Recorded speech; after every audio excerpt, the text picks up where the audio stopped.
Amém, gente? Boa noite. Primeiramente, eu queria agradecer ao pastor Eduardo, todo mundo que está aqui. Não é fácil estar aqui. Quem me conhece sabe que eu não queria estar aqui. Porque a gente tem bebido de uma fonte tão incrível, que são as palavras do pastor Eduardo. E por isso que hoje eu não quis subir aqui. Hoje eu quero ficar aqui embaixo com vocês. Lá em Provérbios 13, 12 e 13 fala que a expectativa gerada adoece, a expectativa não atendida adoece o coração. Mas o anseio atendido, sim, esse revigora a alma. Então, às vezes, o mais difícil é estar aqui quando você gera uma expectativa de chegar aqui e ver um mestre. Um homem igual o pastor Eduardo pregando. E aí você chega aqui e fala, cara, quem é essa pessoa? O que ele tem para falar pra gente? E há um tempo, eu vi a Joyce pregando lá no Rio Hub. Há 2 quintas atrás, o Weber pregou. E o Espírito Santo falou, e eu sabia, o Espírito Santo falou, prepara. Logo, logo chega a sua vez. E dessa vez eu não quis temar, igual eu temei no dia da célula. Que o Bruno nos ministrou uma palavra incrível. E enquanto ele estava ministrando a palavra, o Espírito Santo falou para mim, o próximo é você. E eu falei, não quero. Eu nem queria estar ali. Todo mundo que me conhece sabe que eu fico muito mais confortável numa mesa, compartilhando testemunhos, absorvendo, passando testemunhos, absorvendo. E estando junto com todo mundo. E hoje eu estou aqui pela graça, pela misericórdia de Deus, e se não fosse Ele, eu não estaria aqui. E às vezes, como o Weber mesmo falou, se Deus usa até uma mula, então hoje que eu seja a mula que Deus possa usar. A única coisa que eu tenho orado é para Deus não me atrapalhar, para que eu não atrapalhe o que Deus quer fazer aqui hoje. Nessa semana, depois que o Weber pregou, o pastor pregou quinta-feira passada, e ainda falei para ele, pastor, eu achei que o senhor não ia voltar. Aí ele falou, quase. E hoje, tá aqui, gente, mexe com ego, mexe com o desejo, porque tem muita gente que não quer estar ali atrás, mas quer estar aqui. Tem muita gente que não quer varrer a porta, mas quer estar aqui. Tem muita gente que só quer estar aqui. E isso mexe com o ego. E é por isso que eu tenho orado para Deus, não deixe isso ir pro meu coração. Enquanto o Espírito Santo falava que ia chegar o meu momento, essa semana passada eu acordei e a minha esposa, ela tem um problema nas mãos. Teve um tempo que ela ela fazia unha de fibra. Aquela fibra começou a machucar muito a mão dela. Então ela tem muitas feridas na mão. Todas as vezes que ela mexe com algum tipo de produto de limpeza, fere e machuca. E aí ela foi para academia. Eu tinha acabado de chegar, ela foi para academia. E eu parei na frente da pia, eu olhei para a pia, cheia de vasilhas, a pia olhou para mim e ela falou, eu te quero, e eu falei, eu não sei. E aí o telefone tocou, eu atendi a ligação. E aí assim que acabou a ligação, eu fui na televisão, eu coloquei um louvor. E assim que eu coloquei o louvor, eu falei, vou lavar essas vasilhas. Só que aí a gente dá aquela olhadinha no Instagram. E aí eu comecei a olhar, comecei a me distrair. E eu vi uma postagem. E aí eu olhei essa postagem falava assim, o que você falaria, qual frase você falaria se você tivesse a oportunidade de voltar no tempo e falar com o seu eu de 15 anos de idade? Aí eu bloqueei o telefone e eu fiquei com isso. Eu fiquei pensando e lavando vasilha e pensando, e lavando vasilha e pensando, e lavando vasilha e pensando. E eu não sei vocês, mas a primeira coisa, aquilo que veio mais rápido no meu coração foi: se apresse em aceitar e servir ao Senhor. E o restante da frase vinha sempre depois disso. Porque esse sempre foi um questionamento meu. Sempre. Por que eu vim para Jesus tão tarde? Desde que... Hoje eu tenho 40 anos. Eu me converti com 33. Eu me converti em 2017. Finalzinho de 2017. E eu sempre questionei: Deus, por que tão tarde? Por que tão tarde? Por que tão tarde? Eu tinha tanta coisa para fazer, por que tão tarde? E aí um dia o Espírito Santo virou para mim e falou: se você tivesse vindo mais cedo, você não estaria mais na minha presença, porque já teriam te machucado. E aí eu fiquei pensando, o que eu falaria pro meu eu de 15 anos atrás, com 15 anos de idade? E eu não sei o que eu falaria. Iniciaria com essa frase, mas eu comecei a pensar em diversas coisas. Principalmente naquelas pessoas que eu deveria ter escutado e não escutei. Principalmente nos amigos que eu deixei e nas coisas que já se passaram. E principalmente aquelas pessoas que saíram da minha vida porque me deram conselhos que foram de encontro ao meu ego. Foram de encontro àquilo que eu não estava disposto a ouvir. Mas Deus foi tão gracioso, tão generoso comigo, mas tão generoso, que logo no início da minha caminhada, Ele me colocou para andar com 2 grandes homens de Deus. E esses 2 grandes homens de Deus, hoje, muito, para não falar tudo do que eu tenho vivido, eu devo a direcionamentos, conselhos, tempo e todo o amor que foi dispensado sobre a minha vida no tempo que eu iniciei a minha caminhada. Que é o pastor Eduardo e o pastor Douglas. Na época da casa, eu tinha a oportunidade, eu chamava os 2 de pai. Por mais que eles eram mais novos do que eu chamava os 2 de pai. Pastor Eduardo, a primeira vez eu cheguei para ele, eu fui a primeira pessoa na casa, cheguei para ele e falei assim: pastor, o senhor me discipula? Às vezes a gente se reunia num sábado, numa daquelas salas lá de baixo, só nós 2. E 2 dos conselhos que eu trouxe para a minha vida e que me fizeram viver, que norteiam a minha vida, foi ele e foi o pastor Douglas que me deram. E graças a Deus, o meu coração estava aberto para receber o conselho. Um dos conselhos foi, eu estava há 3 anos sem me relacionar com ninguém. Quando eu me converti, eu me entreguei para Jesus de uma forma íntegra.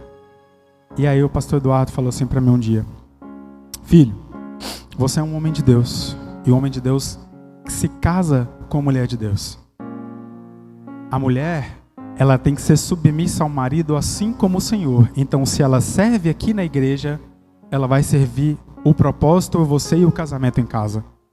E, assim como o homem de Deus casa com a mulher de Deus, o primeiro adjetivo da sua esposa, quando você for falar para alguém da mulher que você se almeja casar, ela é uma mulher de Deus. E depois vem, ela é bonita, ela é isso, ela é aquilo.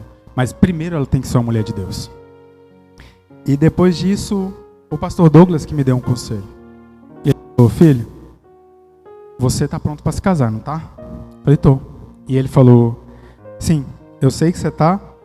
E eu só queria te falar, hoje, se você quiser, você tem condições de ir no Burger King todo dia com a mulher que você quer se casar, não tem? Eu falei: tem. Ele falou: pois é, mas a mulher que você vai se casar, se você precisar comer nesse miojo com ela 1 ano, ela vai comer nesse miojo 1 ano com você.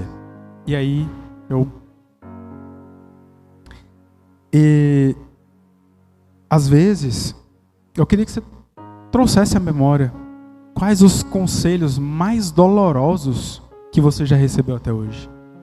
Às vezes, alguém que te ama chega para você e fala alguma coisa que você não aceita, que você não quer, Porque é muito fácil, a gente involuntariamente, a gente repele aquelas pessoas que falam que a gente precisa, mas não falam o que a gente quer. E a gente começa, às vezes, consciente ou inconscientemente, se cercar de pessoas que falam o que a gente quer ouvir. Que enaltecem o nosso ego, que fala que você está bem, que fala que você está bonito, que fala que você não tem que mudar, que fala que você está fazendo tudo certo, mesmo você esteja indo pro buraco. E assim foi comigo. E hoje eu queria falar com vocês de um tema, de um cara na Bíblia, que ele tinha acesso a um príncipe. São dois personagens. Os dois tinham acesso a príncipes. Mas tem pessoas que, mesmo com o acesso, acabam, quando a gente dá acesso ao nosso coração para essa pessoa, ela pode nos matar. Então, na maioria das vezes, a gente precisa entender e saber quem é que são as pessoas que a gente pode ou não pode dar acesso ao nosso coração. E hoje o tema da mensagem é simples. E eu queria que você fizesse uma reflexão. Quem é que tem acesso ao seu coração hoje? Quem é que fala na sua vida? Que tipo de pessoa que tem a liberdade de chegar na sua casa ou de sentar frente a frente com você, enfiar o dedo na sua cara e falar que você está errado? Que tipo de pessoa? E esse cara que eu quero falar para vocês hoje, ele tinha acesso a um príncipe. A Bíblia fala que ele era muito amigo de um príncipe. Queria comigo lá em 2 Samuel, capítulo 13. Há uns 3 anos atrás, quando eu estava procurando na Bíblia para fazer uma mensagem para homens, e a mensagem falava de uma coisa pesada, que era incesto espiritual, eu achei esse texto. E eu fui pesquisar, eu fui correr atrás, e eu cheguei no nome de um camarada que se chamava Jonadab. Amém? Hoje o meu intuito aqui com vocês é questionar, alertar e orientar. Eu vou questionar o quê? Quem é que tem acesso ao seu coração? O alerta. Se você tem um acesso ao coração de algumas pessoas, que tipo de pessoa você é quando você tem esse acesso? E a orientação é, quando a gente tem esse acesso, que tipo de pessoa a gente tem que ser, ou que tipo de pessoa de fato nós temos que ouvir? 2 Samuel 13 fala assim: Aminon, filho de Davi, apaixonou-se por Tamar. Ela era muito bonita e era a irmã de Absalão, o outro filho de Davi. Aminon era o primogênito de Davi. Ele era o filho de Ainoã com Davi. E Tamar e Absalão eram filhos de Maca. Eles eram meio-irmãos. Aminon ficou angustiado, a ponto de adoecer por causa de sua meio-irmã Tamar, pois ela era virgem e parecia-lhe impossível aproximar-se dela. Deixa eu explicar para você aqui o que está acontecendo. Aminon se apaixonou pela própria irmã. Hoje, em 2024, é certo ou é errado se apaixonar pela própria irmã? Hoje é errado. Imagine há mais de 2000 anos atrás, quando o casamento era tratado com muito mais seriedade do que é tratado hoje. Quando a mulher se guardava para casar virgem, quando o casamento teria que ser levado ao pé da letra. Então, naquela época, o irmão se apaixonou por uma irmã. Aminon tinha um amigo muito astuto, chamado Jonadab, filho de Simeia, irmão de Davi. Vocês lembram lá em Gênesis 3 quem é chamado de astuto? Quem é chamada de astuta, perdão. Ele perguntou a Aminon: filho do rei, por que todo dia você está abatido? Quer me contar o que se passa? Aminon lhe disse: eu estou apaixonado por Tamar, irmã de meu irmão Absalão. Então Jonadab disse: vá para a cama, finja estar doente, e quando seu pai vier visitá-lo, diga-lhe: permite que a minha irmã Tamar venha dar-me de comer, pois eu gostaria que ela preparasse a comida aqui mesmo e me servisse, e assim eu poderia vê-la. No desenrolar da história, vai acontecer algo que é Amnon violenta Tamar. Ela chega, faz a comida para ele manda todos os seus criados saírem, e ele fala para ela, e ela fala assim: por que você quer causar um escândalo desse tamanho aqui em Israel? Hoje a gente sabe que não tem muita regra, ou tem a gente, e muitas pessoas não seguem, mas naquela época não. Naquela época isso seria um escândalo. Por mais que ela fala: vai até Davi, pede para ele vai consentir a minha mão. Mas não, ele violentou a própria irmã. E no começo do texto ele fala assim: a irmã de Abissalão, meu irmão. Ele não chama ela de irmã, porque quando a gente quer cometer algum errinho, algum pecadinho, a gente tende a relativizar e diminuir aquilo que a gente quer fazer. E quando a gente está decidido a fazer alguma coisa errada, a gente só procura alguém que nos apoie no nosso erro. E isso que ele fez. Ele procurou alguém que era primo, mas ele considerava amigo. Ele procurou um primo que tinha um acesso ao coração dele como um amigo. Porque na própria Bíblia diz que tem amigos que são mais chegados que irmão. Se tem amigo que é mais chegado que irmão, com certeza tem um amigo mais chegado que um primo. E esse cara, que é uma pessoa má, deu o pior conselho que ele podia receber. E esse conselho, 2 anos depois, vai gerar a própria morte de Amnon, que era o primogênito de Davi. E é isso que acontece quando a gente dá acesso ao nosso coração a alguém que não deveria ter esse tipo de acesso. O que qualquer conselheiro de verdade teria respondido para Amnon? Ele fala assim: cara, eu estou apaixonado pela minha irmã. A primeira coisa que algum conselheiro sensato falaria é: cara, você tá louco? Que história é essa? Não, ela é sua irmã. Ele vai falar assim: não, ela é irmã do meu irmão. Ele fala assim: isso não apaga o fato dela ser sua irmã. Mas não. Ele decidiu ouvir alguém que falou aquilo que ele queria ouvir, não o que ele precisava. E na maioria das vezes hoje a gente não está disposto a ouvir o que a gente precisa. A gente se cerca de pessoas que falam o que a gente quer ouvir. E hoje o que a gente quer ouvir pode nos levar à desgraça, pode nos levar para o fundo do poço. Você já viu alguém que vira para você e fala assim: cara, eu estou morrendo de vontade de viajar, mas eu estou sem dinheiro. Aí vem aquela pessoa abençoada que você acha que é o seu amigo e fala assim: vai, bobo, parcela. Você trabalha tanto, só se vive uma vez. E aí você vai lá e compra, e volta, e fica apertado. Porque ouvir o que a gente precisa é muito mais dolorido do que ouvir o que a gente quer. Ouvir o que a gente precisa nos tira da nossa zona de conforto. E quando eu comecei a pesquisar sobre a palavra, eu fui atrás no Google e fui entender o que era o significado da palavra afronta e o significado da palavra confronto. Porque quem nos afronta para nos humilhar. Mas quem nos confronta para nos edificar. Porque a afronta, ela visa humilhação. O confronto, ela visa a edificação. Quem é que já te confrontou e você abriu mão dessa pessoa? Quem é que já te confrontou com algo que você de fato precisava ouvir, precisava saber, algo que você precisava mudar, e você, em vez de mudar, você repeliu essa pessoa? Que tipo de conselho que hoje, se bater na porta do seu coração, vai fechar o coração e você vai repelir a pessoa?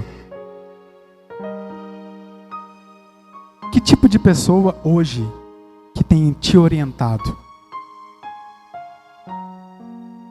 Hoje nós precisamos decidir e definir de verdade, de fato, se a gente quer ficar confortável no nosso mundinho, ou se nós queremos crescer, ou se nós queremos amadurecer, ou se nós queremos progredir. Porque nada, eu repito, nada acontece na zona de conforto. Na zona de conforto, a zona de conforto ela vai te matar. Porque nada acontece ali. Você está bem, está tudo bem e ninguém vai mexer com você. Mas você vai ficar ali, inerte. Porque tudo o que me faz crescer, tudo o que me faz gerar qualquer tipo de maturidade, não é nem de longe um pouquinho confortável. Academia faz crescer os músculos, torneia o nosso corpo, né? Mas é confortável? Não. Ler livro, tirar um tempo, faz a gente crescer intelectualmente, né? Mas é confortável? Enquanto tá todo mundo na sua casa assistindo Netflix, você vai para o seu quarto e vai ler um livro? Fazer um curso, ou alguns cursos, te dá conhecimento, não dá? Mas é confortável? Não é. Estudar a Bíblia não te faz crescer espiritualmente? Mas é confortável? Não é. Acordar cedo, fazer uma oração e fazer o seu devocional no primeiro momento do seu dia, é confortável? Não é. Mas te aproxima de Deus e te dá mais entendimento do que Ele quer para a sua vida. Fazer um jejum, como que nós estamos fazendo agora, é confortável? Não é. Mas nos aproxima de ouvir aquilo que Deus quer falar para a gente. Servir na igreja te coloca dentro do seu propósito. Mas é confortável? Tenho certeza que não. E eu tenho visto os meninos nessa correria aqui para fazer palco. Chega mais cedo para ensaiar o louvor. É confortável? Não é. Mas a gente não pode ficar na nossa zona de conforto. Dona Suzana, que acorda cedo para fazer o café da manhã para a gente, é confortável? Não é. Mas precisa ser feito. As professoras do Kids, que tiram tempo em casa para poder estudar a palavra, para ler e ministrar para os nossos filhos, é confortável? Não é.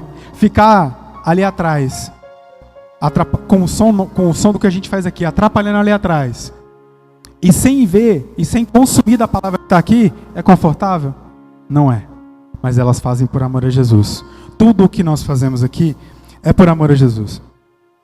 Então, nada vai acontecer na nossa zona de conforto. Nada. Nada. Quando a gente está na nossa zona de conforto, você só vai ser empurrado de um lado e para o outro. Imaturidade que é bom? Nada. Na época do meu casamento, o pastor Eduardo, a gente tinha uma célula de homens na casa, e quando eu comecei a falar em casamento, eu comecei a deixar de fazer as coisas da célula. Eu comecei a deixar de ir, eu comecei a deixar de preparar, eu parei de mandar mensagem pro pessoal. E aí um dia o pastor Eduardo me chamou na chincha. E ele virou para mim e falou assim: Marco, o que está acontecendo? Deus te deu e o que Ele te deu vai tirar daqui? Vai te tirar daqui? Eu falei: pastor, relaxa. Quando eu casar eu volto a fazer o que eu fazia. Ele falou: quando você casar, você não vai voltar a fazer. Não se engane achando que você está enganando Deus. E aí eu cheguei em casa, essa palavra foi muito dura. Eu cheguei e falei: cara, chamei a Daiane e falei: amor, calma, pastor, não entende. A gente está fazendo um casamento, a gente está correndo das coisas, e ele vai virar para mim e falar que eu tenho que voltar a fazer as coisas da igreja, que eu posso fazer as duas coisas, sendo que eu sei que não dá. Aí ele me bateu de lá e ela me bateu de cá. E eu voltei a fazer tudo que eu precisava fazer. Mas não é fácil. Não é fácil. E o grande alerta é quando nós temos acesso ao coração das pessoas, que tipo de pessoa nós somos? Eu vou fazer uma pergunta para vocês, eu queria que vocês remoessem e pensassem. Você teria coragem ou você teria maturidade para ajudar alguém que te machucou? Você teria coragem ou seria, vamos descer lá mais um pouquinho, você seria cristão o suficiente para orar por quem te maltratou? Para ajudar quem te viu no chão, em vez de te estender a mão, quis pisar em cima de você? Lá no livro de Reis, no segundo livro de Reis, no capítulo 5, conta uma história que todo mundo conhece. Essa história é a história de um cara chamado Naamã. Só que todo mundo conhece a história pela ótica de Naamã. Mas hoje eu queria trazer para vocês a história pela ótica da serva. E ela não tem nome. Sabe por que ela não tem nome? Porque a gente é uma das histórias que a gente pode se colocar no lugar dela. E que a gente deve se colocar no lugar dela. Por quê? Ela era uma criança, estava na flor da idade. Acho que naquela época a única coisa que ela fazia era ouvir a mãe, ouvir o pai, brincar, poderia acordar e dormir a hora que ela quisesse. Mas aí ela vem, a Síria vem, invade Samaria e leva ela cativa. E Naamã pega ela para ser serva da sua esposa. Só que agora ela não vai mais acordar a hora que ela quer. Ela não vai mais brincar. Os sonhos que ela tinha morreram. E agora ela vai trabalhar na hora que a serva quer, que a esposa de Naamã quer que ela trabalhe. E ela vai fazer o que a esposa de Naamã quer que ela faça. E essa história mexe muito comigo, porque naquela época ela colocou a dor dela no bolso. Porque a Bíblia diz que Naamã era leproso. E nós não vemos a serva, a menina, reclamando. Poxa, ele matou meu pai, ele matou a minha mãe, ele destruiu a cidade do meu Deus, eu quero que ele morra. Imagina se fosse nós hoje.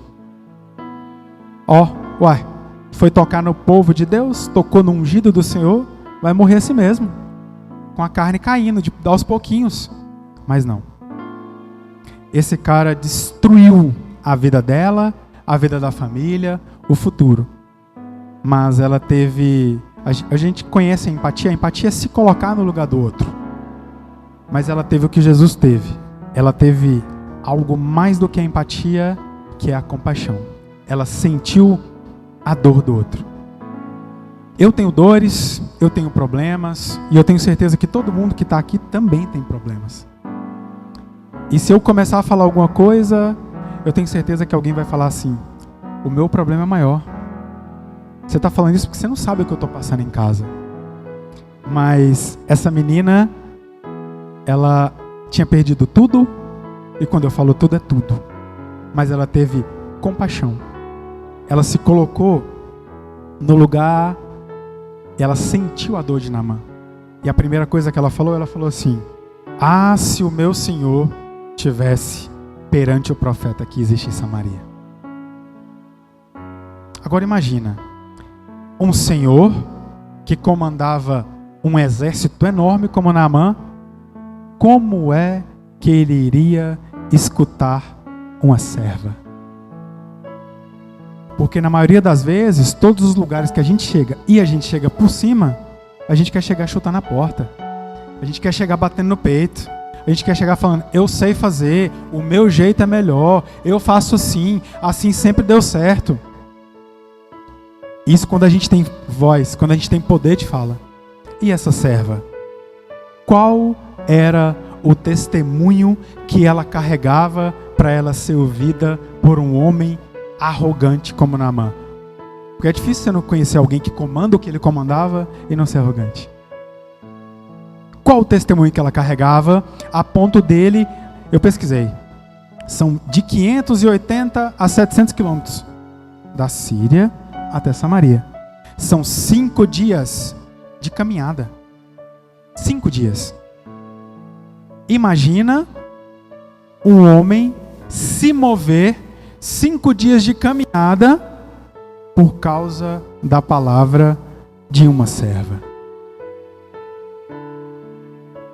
Você tem coragem de abençoar ou de dar uma informação, de apontar um caminho que você já percorreu para alguém que acabou com a sua vida, para que ele seja abençoado? Porque na maioria das vezes, quando alguém nos machuca, a gente se enche de vingança própria. Não é justiça, é vingança própria. Porque quando alguém nos machuca, a gente vai lá e fala assim: Deus, eu quero a justiça de Deus. Mas essa justiça de Deus, ela é revestida de vingança humana. Porque essa justiça de Deus que a gente espera e que a gente quer ver, é aquela justiça, enquanto eu não ver ele na lona, enquanto eu não ver ele no chão, enquanto eu não ver ele acabado, enquanto eu não ver ele destruído, Deus não me justificou. A justiça de Deus não valeu. Agora imagina, essa serva virar e falar para ele, e ele atender, ouvir e se mover por 5 dias. E a Bíblia fala que ele leva 10 talentos de prata.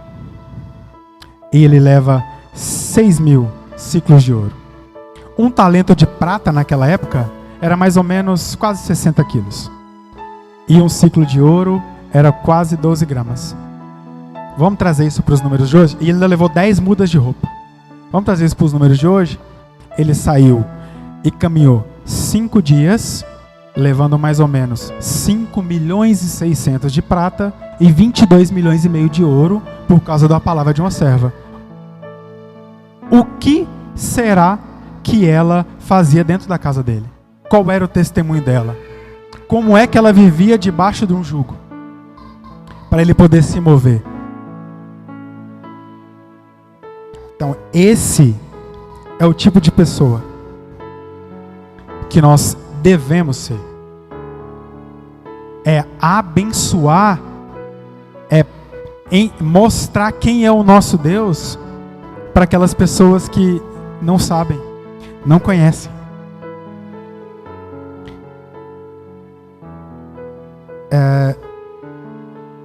Alguém já veio te pedir um conselho? Alguém já trouxe alguma crítica até você? De alguém? Ou até mesmo a você?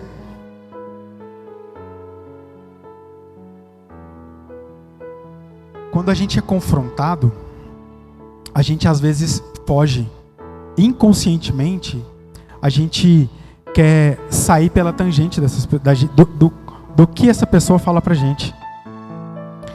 Naamã, ele ouviu essa serva, e depois que ele ouviu essa serva, ele ouviu o servo dele.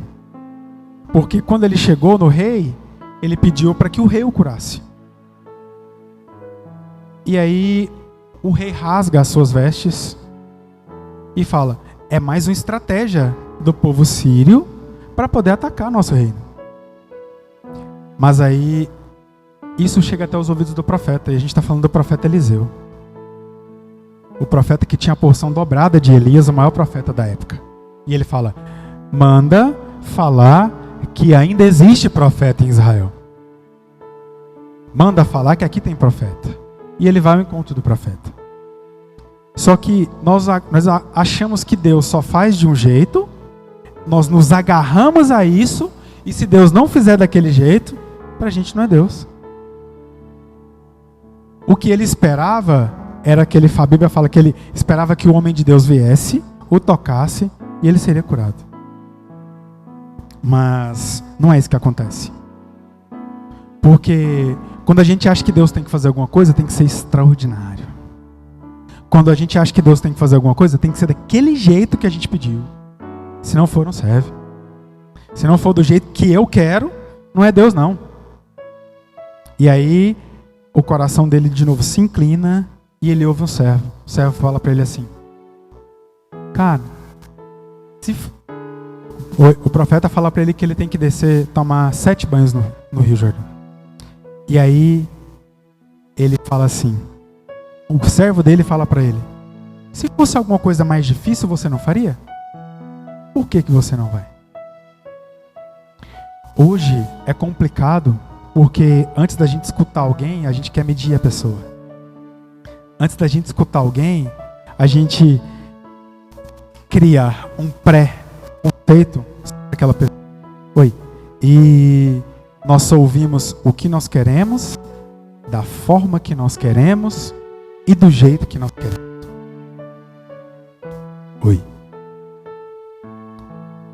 E hoje, o mais complicado é, de fato, ter o coração aberto para ouvir aquilo que a gente não quer ouvir.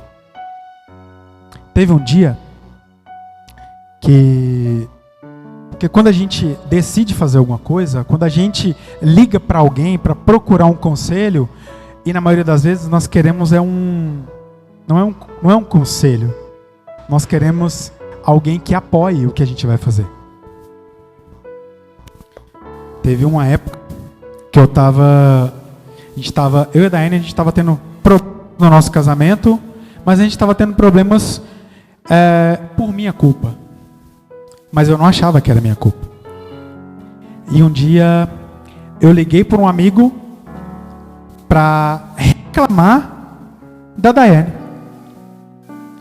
E eu falei: cara, tá fazendo isso, ela tá fazendo isso, ela tá fazendo isso, ela tá fazendo aquilo.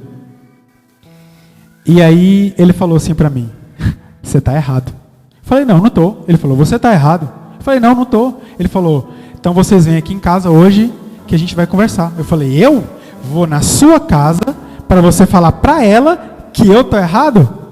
Vou não. Mas Deus é tão bom, mas tão bom, que a esposa desse amigo meu ligou para ela e falou: vem jantar aqui em casa hoje. E chegando lá, eles me apresentaram um Marco Aurélio que eu não conhecia.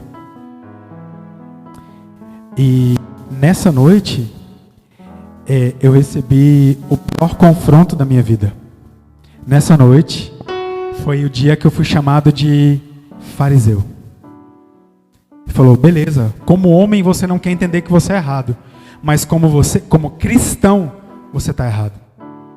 Ou você é um fariseu, ou você não vive o que você prega, ou você não vive o que você ensina, ou você não vive o que você estuda. E isso me bateu. Doeu, eu me remoí, chorei bastante, mas graças a Deus eu mudei. E hoje eu queria falar para vocês justamente isso. Como é que a gente recebe uma crítica? Como é que a gente recebe alguém que tem autoridade para enfiar o dedo na nossa cara e falar o que a gente precisa ouvir? Quem é de fato que tem acesso ao nosso coração, à nossa história e pode falar na nossa vida e nos direcionar? Para muita gente aqui é um amigo, para muita gente é o pastor, para muita gente é irmão, a mãe. Mas como é que eu vou saber que é a pessoa certa que eu devo ouvir? Como é que eu vou saber se a pessoa que eu estou ouvindo é a pessoa certa? Mas como é que eu vi eu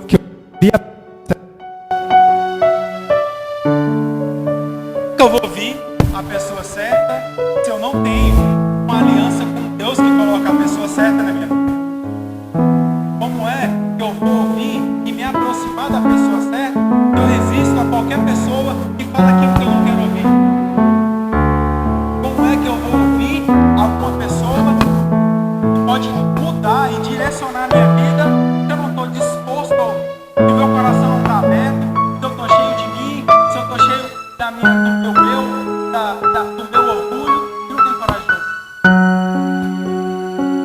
Eu uma vez no casal, a esposa confidenciou para minha esposa que eles estavam tendo problemas no casamento, e ele virou para a esposa, ela falou para ele, falou assim, vamos falar com o Marco Cadai. E ele falou assim, quem é Marco Aurélio? Se eu quiser falar com alguém, eu vou falar com o pastor. Quem é ele na fila do pão? Ele falou isso para a esposa.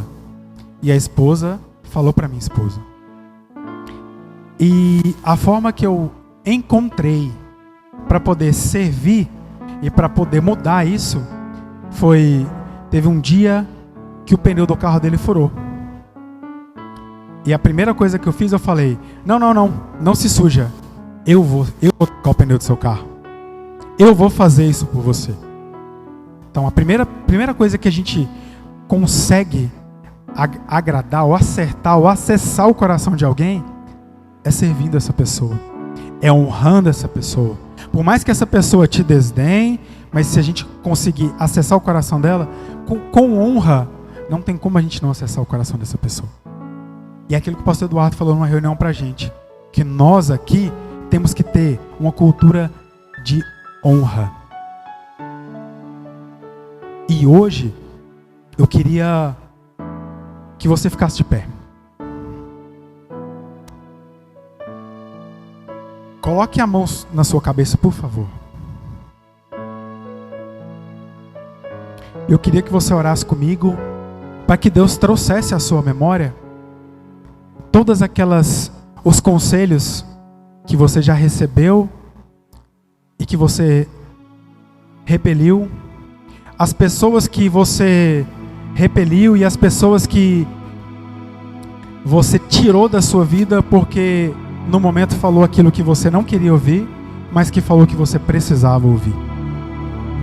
Eu vou te dar um momento para você orar, para Deus trazer à sua memória essas pessoas, esses conselhos e tudo aquilo que naquele momento você não sabia, mas você precisava consertar, você precisava mudar, você precisava se tornar alguém melhor, e aquele conselho naquele momento te encontrou com o coração fechado.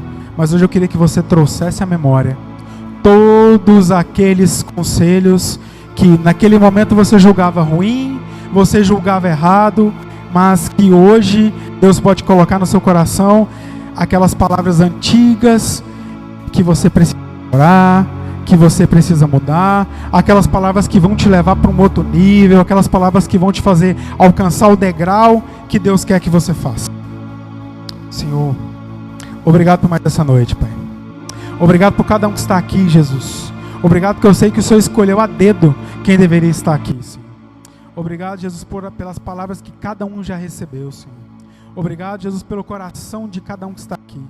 Pai, eu oro hoje para que o Senhor traga à memória, Jesus, todas as palavras, Jesus, que cada um já recebeu, Pai. Pai, renova as promessas, Jesus. Pai, renova o chamado, Jesus. Pai, que esse lugar seja como um lugar, Pai, de renovo para cada um que está aqui, Senhor. Pai, que aquelas palavras naquele momento que nós não entendíamos que eram boas para nós, Jesus, que o nosso coração se fechou e nós deixamos de acessar lugares, nós deixamos de acessar níveis por causa dessas palavras, Pai, que o Senhor traga a nossa memória hoje, Senhor. Pai, nos coloca, Jesus, aonde o Senhor quer nos colocar. Traga, Pai, o nosso coração para mais próximo do Senhor, Pai. Pai, nos direcione tudo aquilo que nós temos que fazer aqui dentro, Pai. Nos direcione tudo aquilo que nós temos que fazer em casa, Jesus. Nos direcione tudo aquilo que nós temos que fazer no trabalho, Jesus. Pai, nos use, Jesus, para tocar aquelas pessoas que o Senhor colocar no nosso caminho, Pai. Pai, não nos deixe, Jesus, de fazer e lançar um bom testemunho, Senhor. Pai, que o Senhor, Pai, sonde o nosso coração, Jesus. Pai, que não seja, Jesus, na palavra de Deus lá em 2 Timóteo 4, Pai, diz que nos últimos tempos os homens criariam mestres para si mesmos e não suportariam a sã doutrina. Pai, que aqui não hajam pessoas assim, Senhor. Pai, que nós não construamos mestres para nós mesmos, Senhor. Pai, que nós nos coloquemos num lugar de submissão ao Senhor, Pai. Que nós possamos a partir de hoje, Pai, ouvir, Pai, as palavras que nós precisamos, Jesus, e não as palavras que nós queremos, Senhor. Pai, usa pessoas, Senhor, para falar conosco. Pai, coloca pessoas, para, assim como está escrito lá em Provérbios 27:17, Pai. Assim como um ferro afia o ferro, um irmão ou um companheiro afia o outro. Pai, e quando afia, Jesus, sai fogo, sai faísca. Não é fácil, mas o Senhor, Pai, afia. O Senhor faz. Então eu quero te pedir, Jesus, nos afia, Pai. Pai, nos afia. Nos torne melhores, nos torne homens melhores, mulheres melhores, Pai. Maridos melhores, esposas melhores, filhos melhores, servos melhores, Jesus. E abra o nosso coração, Jesus, para toda a palavra, Jesus, que o Senhor direcionar ao nosso coração. É isso que nós te pedimos, Pai.